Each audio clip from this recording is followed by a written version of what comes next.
nécessiter un pouvoir absurde. Vous savez, et là attention, je ne dis pas qu'on vous fait faire des choses absurdes.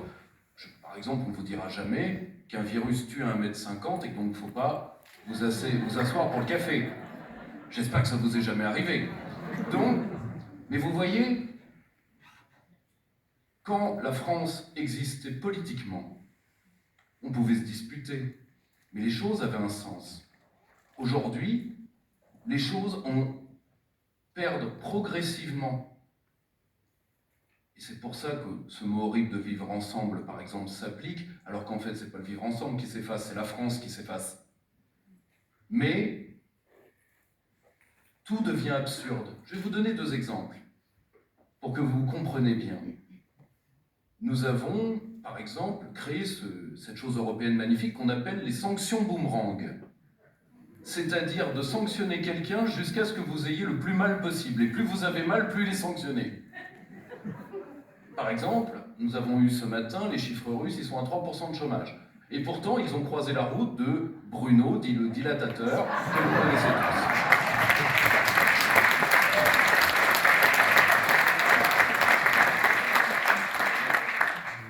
Autre exemple du même tonneau, et M. Macron n'en a pas été avare, vous savez, il avait l'air, puisqu'il a un air de plus en plus isno-goudesque, plus ça va, plus il avance dans le 2e mandat. Hein, d'un côté, heureusement qu'on a limité les mandats à 2. Hein. Et vous voyez, derrière lui, vous aviez une grande pancarte « Changeons d'échelle pour la défense ». Vous l'avez vu, ça? La défense européenne, quand on connaît un petit peu le dossier, peut se résumer de la manière suivante, et là encore, nous sommes en absurdie.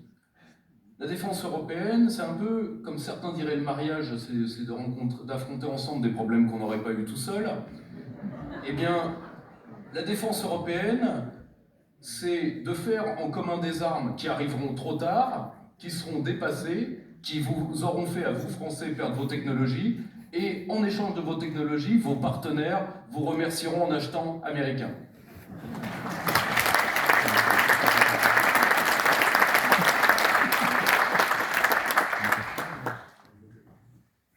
Alors, vous me direz, il n'y a pas que cet absurde-là, parce que taper sur l'absurdité d'Emmanuel Macron, si vous voulez, l'intime politesse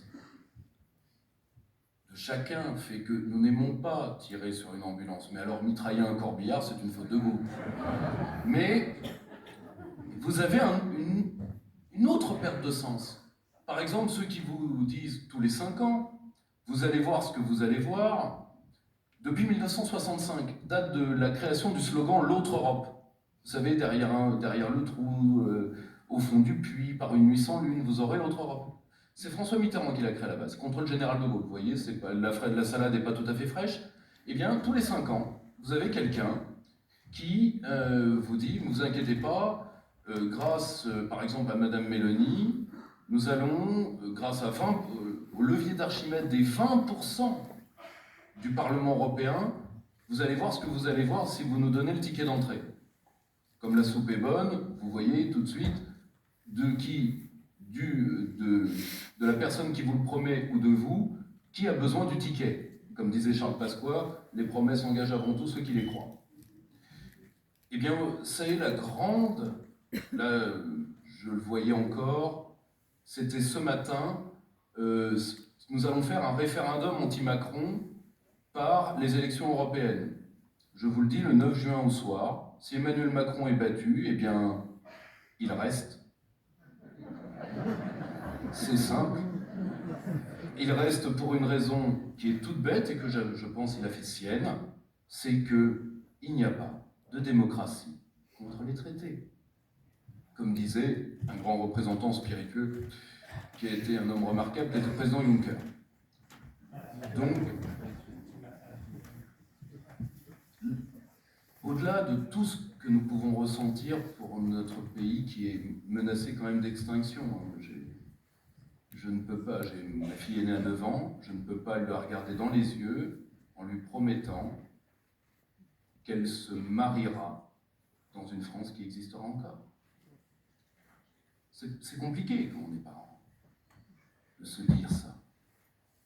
Mais au-delà de tout ce que nous ressentons, au-delà de l'aspect tripal, et heureusement que nous aimons encore notre pays avec les tripes, ça veut dire que nous sommes encore des êtres, des hommes vivants, je vous appelle avant tout à la raison.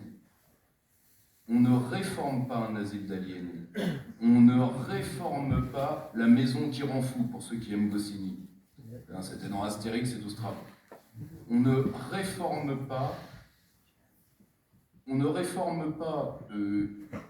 une institution où quand Barack Obama s'en va, il donne les clés de la liberté à Angela Merkel, si vous voulez.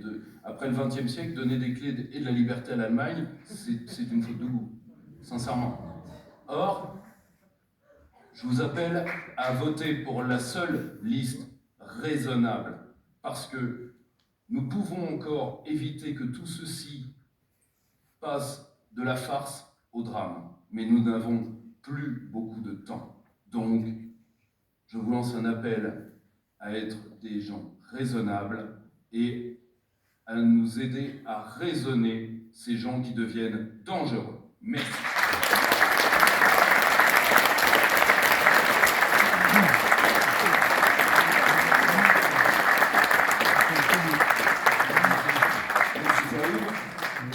Elle a défendu nos libertés sur les plateaux télé avec acharnement. Je vous prie d'accueillir Myriam Paloma.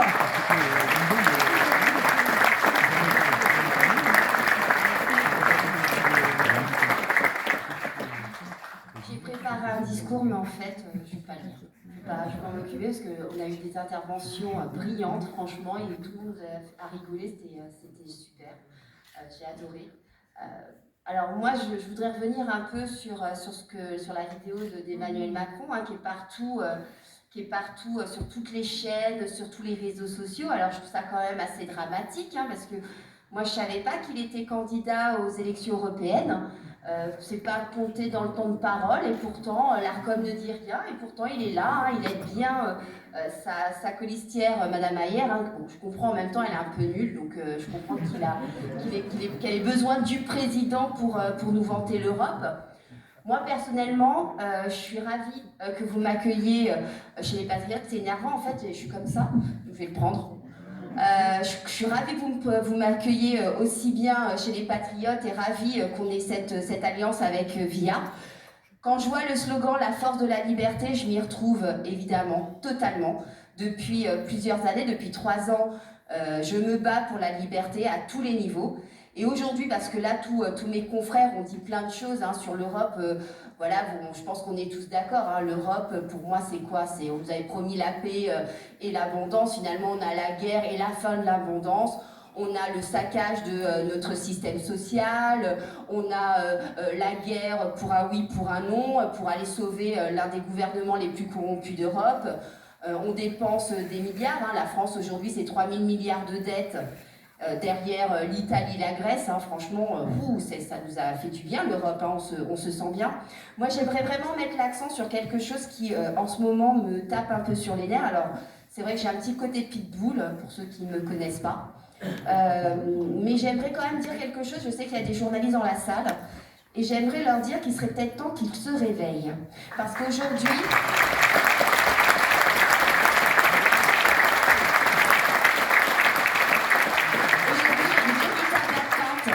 liberté d'expression. Alors on a parlé de la loi SREN, on a parlé de l'article 4, mais je suis moi assez estomaquée par le travail même de mes confrères qui évidemment ne veulent pas se mouiller par peur de perdre leur emploi et sont dans une espèce de propagande, se vantant de dire la vérité, mais au final ne disant que des mensonges. On l'a vu avec Marc, je l'ai vu énormément avec moi, et puis surtout, ils sont là pour développer un narratif de la Macronie complètement hallucinant. Donc qu'est-ce que vous faites? À quoi vous sert la carte de presse si c'est juste pour recopier des communiqués de presse de l'Élysée?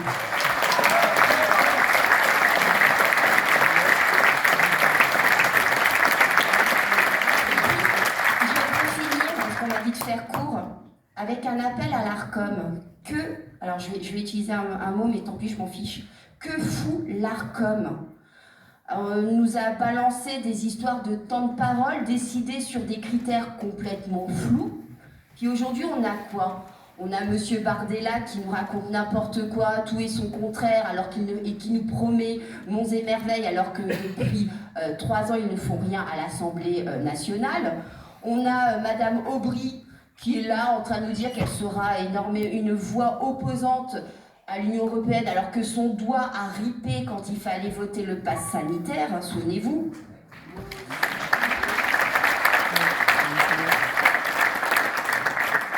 On a Reconquête, alors bon, entre leur petite histoire interne, là où faut pas que l'un fasse de l'ombre à l'autre, qui essaye un peu de s'immiscer dans cette européenne, mais bon, on y croit moyennement.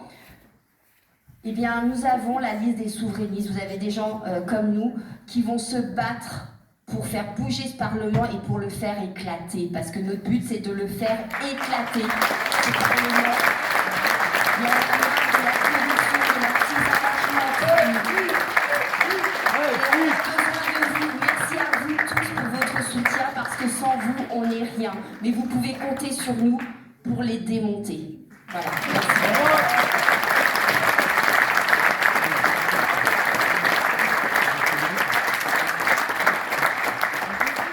Merci. Il est le président du parti Via la Voix du Peuple. Je vous prie d'accueillir Jean-Frédéric Poisson.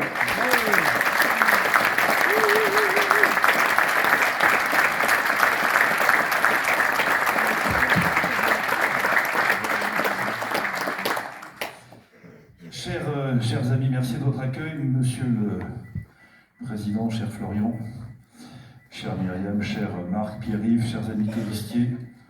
Salut, vous me le permettrez, Madame Catherine Gibert, qui vient de la Normandie toute proche, qui est notre secrétaire générale nationale.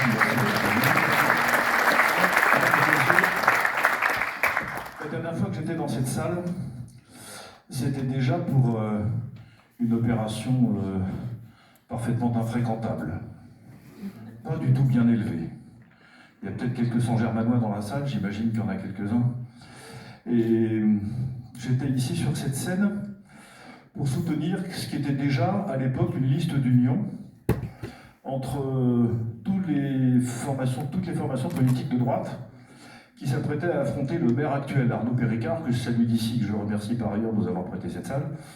Mais de fait, la vie n'est pas toujours aussi simple que cela, et j'étais déjà dans une espèce de coalition, une vraie coalition, pardon, mais je dis espèce de parce que les gens qui étaient dehors ne comprenaient pas très bien ce qu'on pouvait faire avec des gens qui venaient de toutes les droites, sauf Emmanuel Macron et celle d'Emmanuel Macron et celle des Républicains. Tout ça pour vous dire que chez nous, la volonté de travailler ensemble, de coopérer, est presque une marque de fabrique, c'est dans nos gènes. Et nous travaillons, cher Florian, avec les Patriotes en bonne intelligence depuis 4 ans maintenant, après avoir connu quelques affrontements quelques années auparavant, c'est la vie politique, nous en sommes expliqués. Mais depuis 4 ans, pour 2 raisons très simples. La première, c'est que, comme ça a été très bien dit par tous les intervenants précédents, que je remercie aussi de leurs interventions, nous avons partagé depuis 4 ans les combats essentiels, les plus importants pour notre pays, et nous l'avons fait de manière tout à fait identique parce que nous portons les mêmes convictions. Nous étions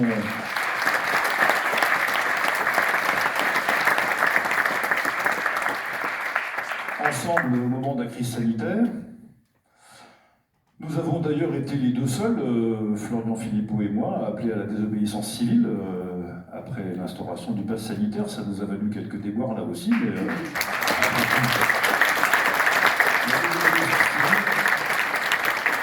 elle fait partie des droits fondamentaux des citoyens. Je continue de ne pas comprendre tous ceux qui à l'époque nous avaient dit « mais vous faites de l'incitation à la violence ou au désordre ». Non. Lorsque l'État ne protège plus les citoyens, le devoir des citoyens, c'est d'organiser eux-mêmes la protestation, de sorte que si désobéir à une loi est juste, eh bien il faut désobéir à une loi qui est injuste.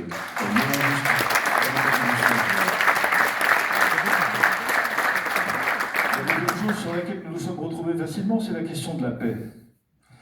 Parce que je suis horrifié comme vous, et beaucoup de Français d'ailleurs, parce que je remarque qu'un nombre de nos concitoyens de plus en plus important s'inquiètent beaucoup de tout ce qui se passe, d'abord en Russie, en Ukraine, puis évidemment au Proche-Orient. Mais Vous le savez, mes chers amis, il n'y a pas des conflits armés qu'en Russie, en Ukraine et au Proche-Orient. Il y en a malheureusement dans beaucoup d'autres endroits de la planète, et il y en a un qui couve depuis très longtemps, et que les croyants fassent brûler les cierges pour que ça n'arrive pas, et les autres méditez comme vous voulez, mais faites quelque chose pour qu'il ne se passe rien à Taïwan, parce que là, je vous garantis que ça prendra d'autres proportions, y compris des répercussions importantes pour nous. Nous sommes des défenseurs de la paix pour deux raisons. La première, c'est une question d'humanité. À partir du moment où nous ne sommes pas en situation de légitime défense, il n'y a aucune raison de faire la guerre à qui que ce soit.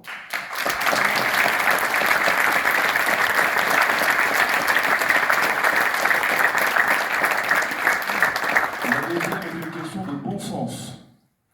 On fait la guerre quand on a les moyens de la faire. Et là, nous ne les avons pas. Comme dit un de mes auteurs préférés, Michel Audiard, quand les gars de 130 kg parlent, les gars de 60 kg écoutent. Ne nous trompons pas, dans l'affaire de la Russie et de l'Ukraine, celui qui pèse 130 kg n'est pas celui que disent les médias nationaux.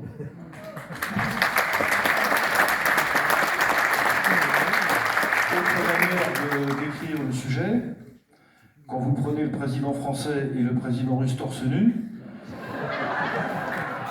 il y en a un qui fait de la gonflette et l'autre qui est ceinture noire de judo. Devinez qui est qui.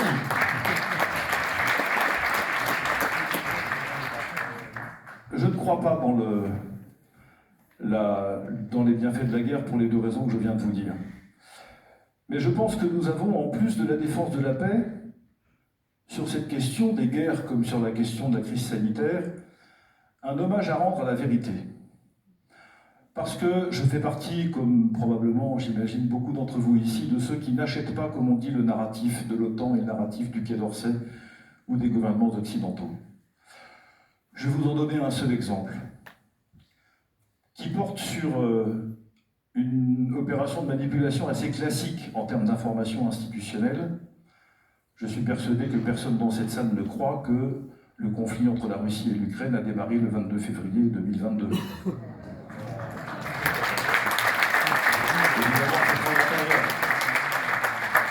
Personne ne croit qu'Israël et les Palestiniens du Hamas sont en guerre seulement depuis le 7 octobre dernier. Et pourtant, vous voyez bien que dans les discours officiels, les commentaires qui sont faits à la télévision nous parlent sans cesse. Uniquement de ces deux dates. Pourquoi? Parce qu'elles arrangent, elles permettent de désigner l'agresseur en réalité. En oubliant le passé, en oubliant tout ce qui a conduit à ces deux événements. Je ne prends pas position ici sur le point de savoir qui est coupable de quoi. Il est clair que la Russie n'avait pas le droit d'envahir l'Ukraine. Il est clair que le Hamas est un mouvement terroriste et que ces barbares doivent être punis. Ça fait pas l'ombre d'un doute pour personne. Et ce n'est pas ça la question. La question est, quand on traîne une histoire aussi longue, au Proche-Orient comme en Russie, comme d'ailleurs en Chine, à Taïwan, ce sera du même tonneau, si j'ose dire. La question n'est pas de savoir de quel côté on se range quand on est la France. La question est de savoir comment utiliser l'histoire de France, la tradition française, la diplomatie française, l'État français pour faire en sorte que deux parties qui ne se parlent plus se parlent. C'était ça la responsabilité de notre pays. Nous étions les seuls en Europe à pouvoir le faire.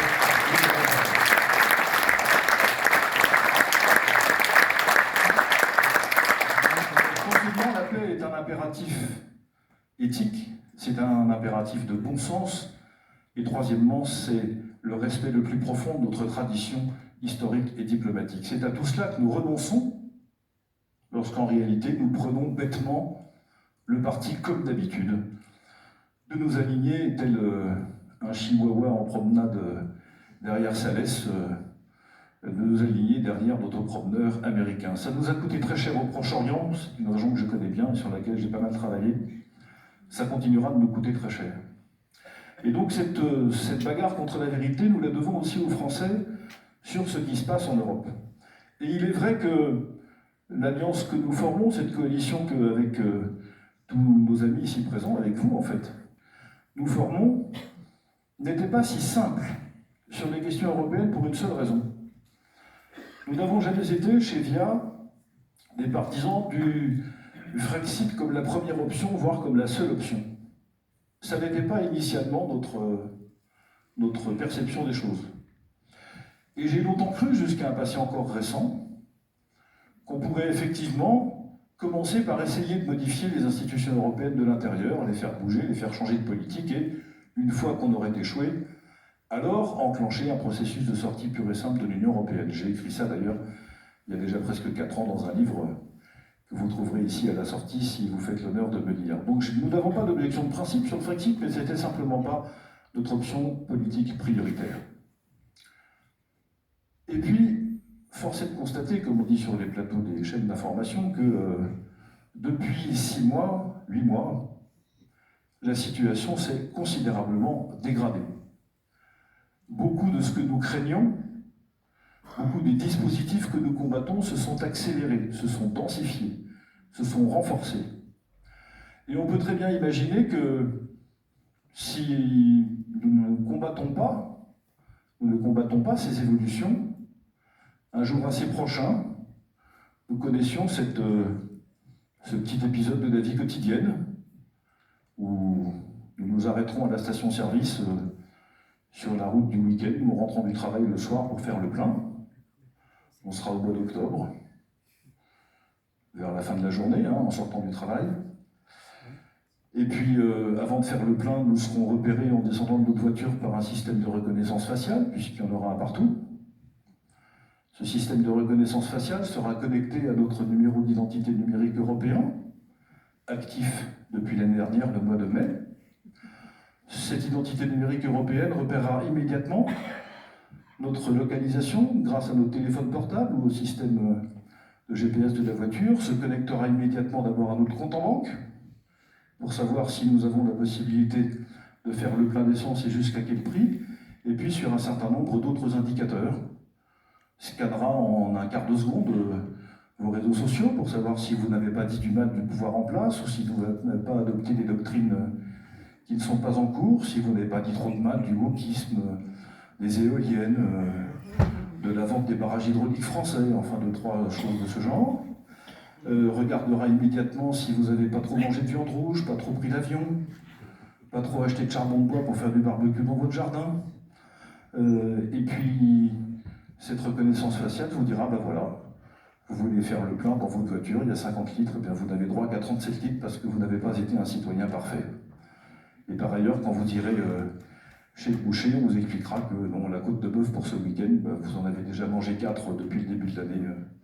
C'était votre quota, vous n'aurez pas droit à davantage. Ou alors on fera comme en Chine, puisque vous fréquentez certainement très assidûment comme moi la chaîne Kentucky Fried Chicken, vous savez, chez KFC, où on vend j'allais dire du poulet, je ne suis pas sûr que ce soit du poulet, mais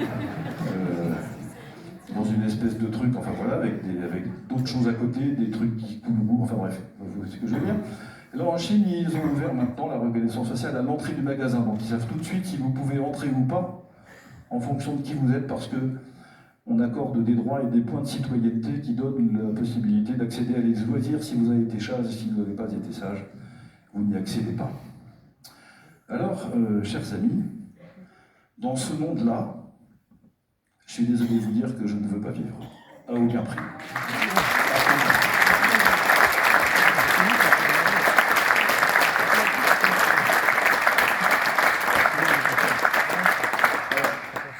Quand il y a une trentaine d'années, j'ai commencé à m'engager en politique.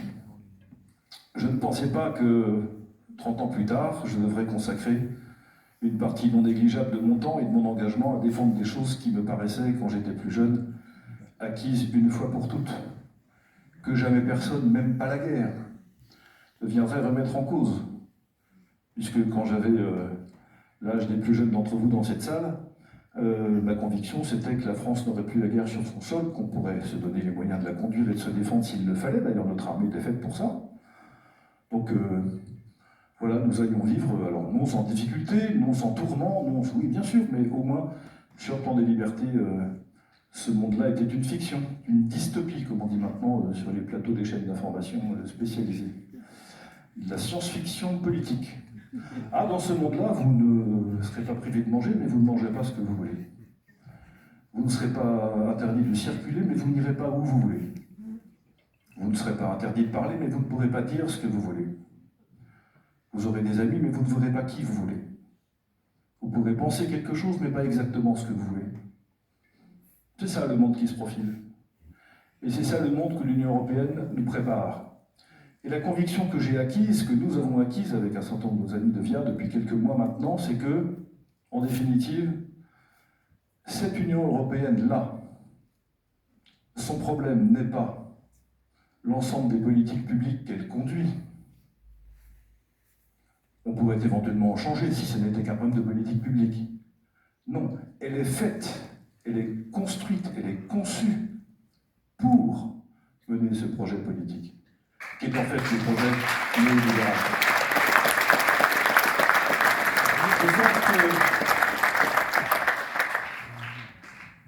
Au fond, la question n'est pas de savoir si on pourrait raisonnablement lui faire changer de trajectoire, infléchir ses principales orientations, modifier les traités. Tout ça, je peux comprendre. Encore une fois, j'ai adopté ce mode de pensée, j'ai cru à ça. Je pensais que, parce que les textes disent que ça, c'est possible, ce que je viens d'écrire là. Il y a des mécaniques qui permettent d'inventer des majorités de blocage, de faire champiller la Commission depuis le Parlement.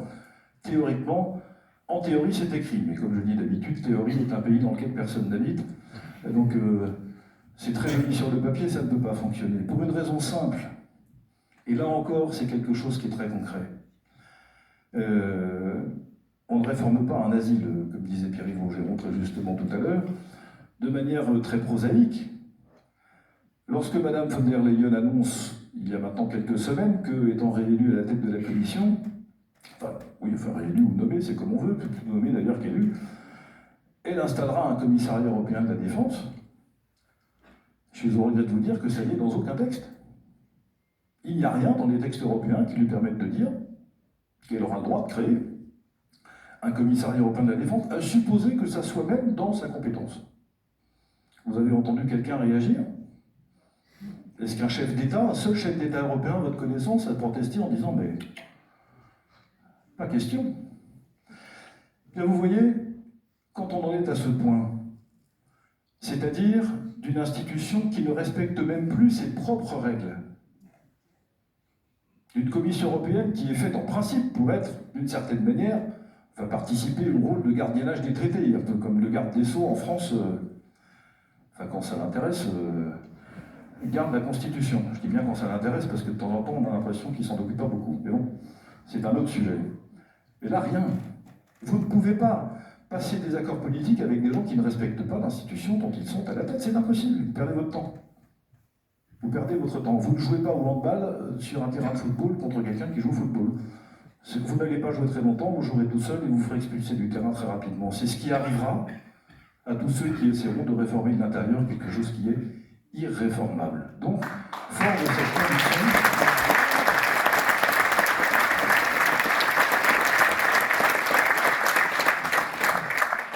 de cette conviction, nous avons finalement accepté cette idée, reconnu cette idée de bon sens qu'au minimum, il faudrait demander aux Français leur avis sur cette question de la présence de la France dans l'Union européenne. Il faut un référendum sur la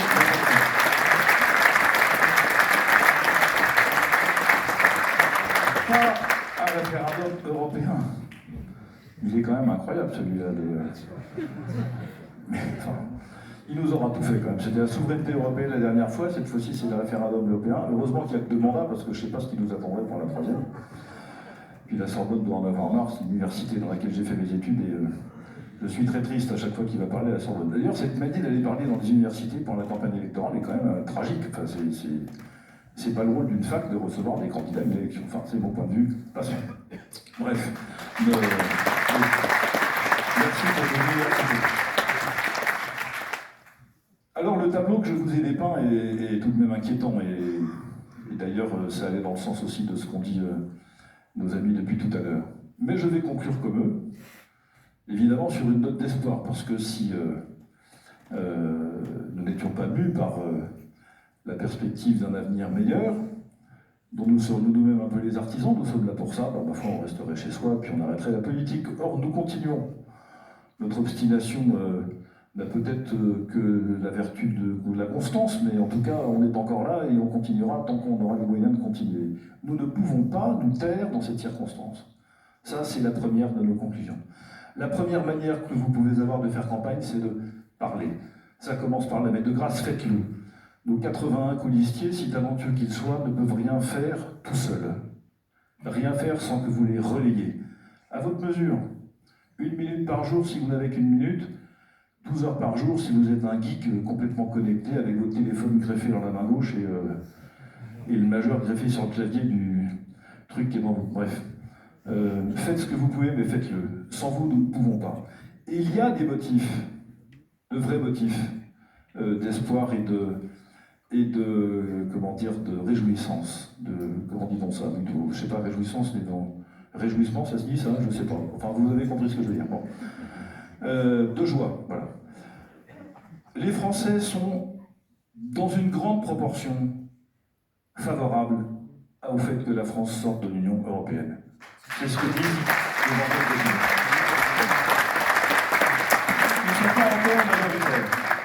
Nous ne sommes pas encore majoritaires, mais pour un sujet dont personne ne parle, qui est encore un tabou de la vie politique il y a quelques semaines, enfin, dès que vous prononciez ce mot, vous étiez, enfin, Florian le sait depuis plus longtemps que moi, mis à l'écart de tout. Enfin, c'est entre, je sais pas moi, le péché contre l'esprit et le crime contre l'humanité, d'être pour la sortie de l'Union européenne, peut-être à peu près quelque chose comme ça. Bon.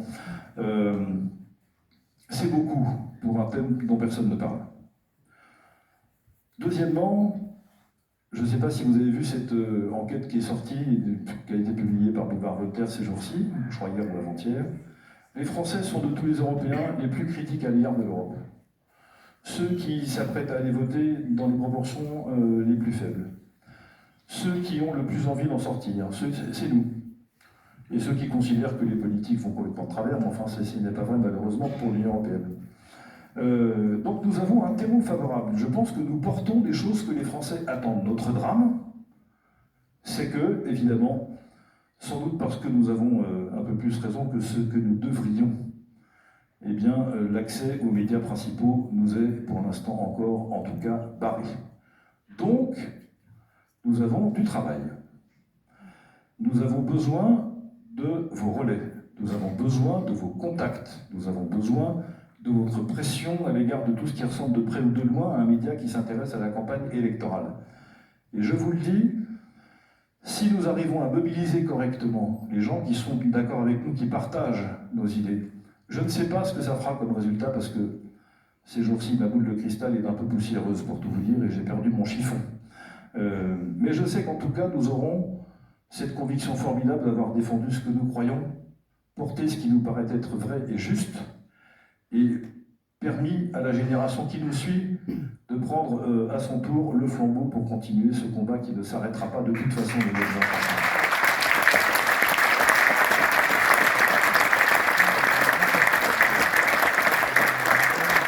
Alors, vous dire, le 9 juin, vous irez bien sûr voter.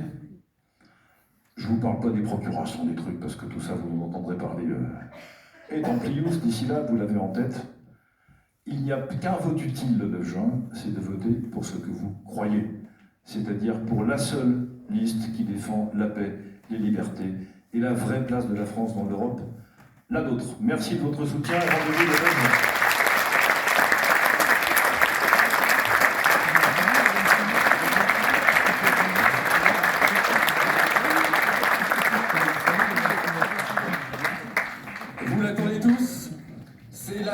De cette liste d'union souverainiste, il est l'organisateur de nombreuses manifestations.